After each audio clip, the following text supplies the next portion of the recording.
Hello, good afternoon. Ako po si Chris, nakatira po sa Japan. Hindi po ako medical expert pero may konti lang po ako nalalaman tungkol po sa reflexology, kung paano po natin i-defense ang ating immune system sa pamamagitan po ng reflexology at pagpindot sa ating mga kamay. At habang ngayon ay wala pa pong gamot or vaccine para po sa pampalakas po ng ating para magkaroon po tayo ng antibodies. So, ang dapat lang po natin gawin ay gawin po natin ang simple po at pwede natin gawin kahit po sa bahay lang, dahil po sa panahon po ngayon ay hindi po natin kaya ang pumunta sa mga reflexologist dahil po medyo may kamahalan. So tayo na lang po ang gagawa sa ating sarili, at mas maganda pa po yung ganun dahil alam po natin kung saan po yung masakit, at kailangan po nating pindutin sa ating mga point ng daliri.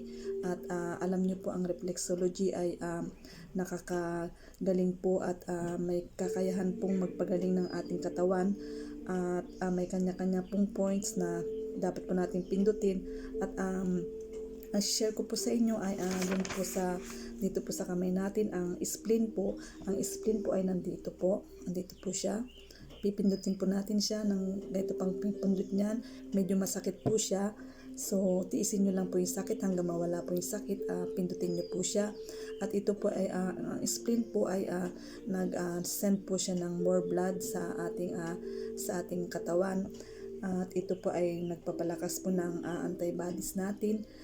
Siguro naman po lahat po tayo may antibodies, at ayun nga lang po nasira po ang ating antibodies dahil po minsan ay umiinom po tayo ng mga antibiotics. So minsan medyo nababawasan po ang ating antibodies sa katawan. So yan po yung dito nyo na point. At yung mga lymph po na dito po, mga lymph po dito, pipindutin nyo po siyang dito po sa ganyan po pagpindot niyan. Upper lymph po ito. Ganyan po pagpindot. Pwede rin yung po pindutin sa likod. Dito po, dito sa may mga ganito niya. Ayan, mamassage niyo pong konting ganyan. Magkabilaan nyo po, pwede nyo po siyang pindutin. Ganun din po yung kung ano po nyo ginawa sa kabila, sa left o tsaka right, pwede nyo po siyang gawin. At dito po sa thymus, ito po yung thymus. Yung mga point po na to ay pampalakas po na antigens natin para lalo po sila maging active. Tsaka dito po sa thyroid,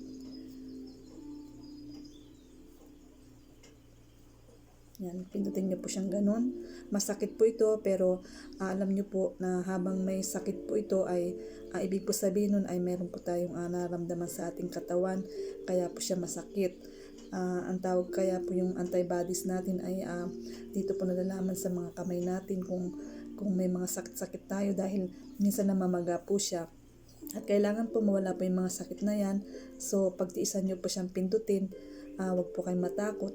At ang payo ko lang ay yung mga na-stroke na ay hindi sila dapat ni-reflexology.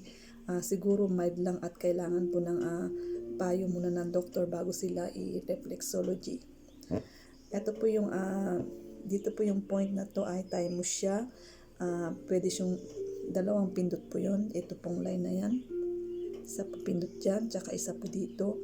Masakit po ito, kailangan po mawala yung sakit nito para mawala rin po yung mga nararamdaman natin sa katawan. At kung kayo naman po ay na-stress, dito po pindutin nyo po yung sa gitna. Yan. Pag nawala na po yung sakit dyan, dito naman po sa kabila, press nyo pong ganun. At saka dito po, ayan po, dito po banda dito, press nyo po siyang ganun. Kabilaan po.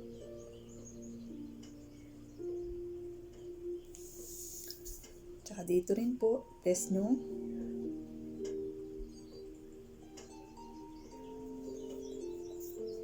Tsaka dito. At tsaka dito po sa lower limb po natin dito. mga limpa po, lower limb. I-massage niyo pong ganun. Huwag niyo po masyadong diinan kasi nakakonekta po yan sa ating ovary. Kaya medyo i-massage niyo pong ganun. Kabilaan po, lower limb. Pero ang pinaka-importante po dito ay ang spleen natin para po palakasakin ang ating immune system. At kung kayo naman po ay anemia or mga sintomas po na anemia or pagod po, ito po mahalaga. Ang pinakamahalaga po ay itong spleen po ay ating pindutin. Yan po.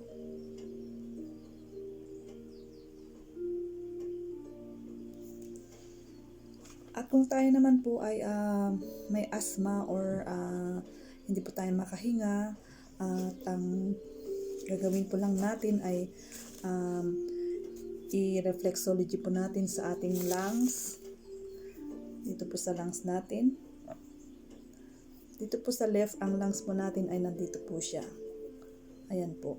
Pipindutin po siyang ganun. Dito po pipindutin niyo po siya. Diyan. Tapos dito po sa eyes, ito po eyes po, point po ng eyes to, pipindutin niyo po yan ganyan. Yan, ganyan po pagpindot. Para po ma-clear po yung ating lungs. Kailangan po yan. Ito po mga point yan. Yan, mga pindutin nyo po yan para malinis po yung ating baga.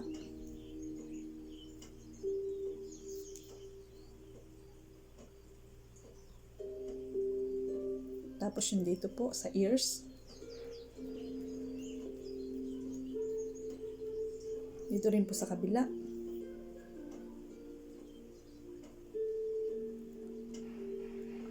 Ang lungs po sa right ay nandito po sa gitna. Dito po siya. So, pindutin nyo po siyang ganun.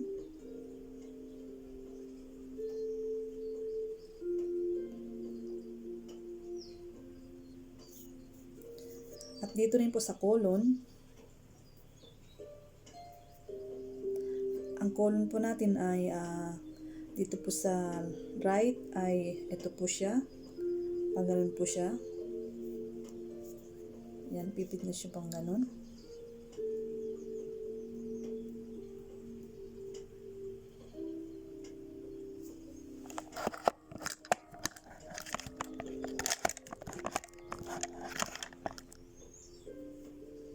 Ito po.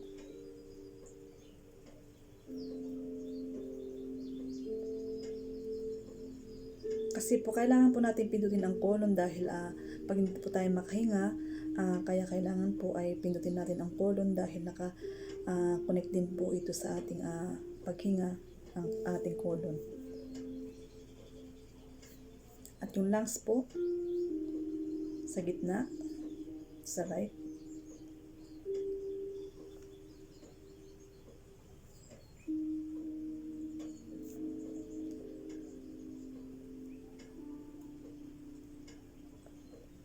Yan po. At gawin nyo rin po yung inhale, exhale bago nyo po umpisahan ang pagpindot sa mga point po ng kung kayo po ay hindi makahinga, mag-inhale, exhale po kayo. At pagkatapos nun ay i-reflex nyo po yung kung saan po yung mga points dito po sa lungs at sa eyes. Pindutin nyo po yan. At dito po sa inner ear, dito po yun. At pwede niyo po isama yung thymus. Ayan po. Siguro naman po yung mga expert, yung mga kagaya ngayon po yung mga nurses po na siguro wala na po kayong panahon na gawin po yung mga reflexology, pwede nyo pong gawin yun. Kahit na po kayo ay nagtatrabaho at ang kagaya po niyan, lalo po ngayon nakasuot po ng maraming gloves, yung mga plastic, o minsan kasi namamaga po yung ating kamay at ah, hin- ah, yun po yung isang dahilan. Minsan namamaga po siya, parang minamanas. So kailangan po ay medyo i-reflex natin siya, pindutin para po mawala yung mga manas-manas sa ating mga kamay. Kasi minsan diyan po natin nalalaman kung masama ang pakiramdam natin, kaya masakit po yung mga kamay natin, mga palad po natin, dahil po yung antibodies natin ay nagpaparamdam po sila na mayroon po tayong nararamdaman sa ating katawan. So yan lang po ang share ko po sa inyo. At isa pa po ay dito po sa Japan ay may nabibili po kaming ganito, yung vinegar. So nabibili po namin dito at ang sabi po nila ay uminom po tayo ng vinegar. Pero po dito meron na po akong nabibiling ganitong mga vinegar na gawa po sa blueberry po siya, at hinahalo ko po sa maligamgam na tubig at medyo okay po siya. At mayroon pa po isa na ganito. Ito po, vinegar din po siya. Nakalimutan ko na anong pangalan itong fruits na to, yung ganyan po siya. Siguro naman po may nabibili din po sa ibang bansa, yung mga imported goods, pero siguro may kamahalan din. Pero kung wala naman ay pwede na siguro yung mga vinegar na kahit hindi po siya imported, basta po kailangan po nating katawan na pampalakas po ng ating immune system. At yun lang po ang aking share sa inyo. Maraming salamat po. Sana po kahit konti ay nakatulong po. At sa panahon po ngayon ay hindi po natin kayang pumunta pa sa mga reflexology or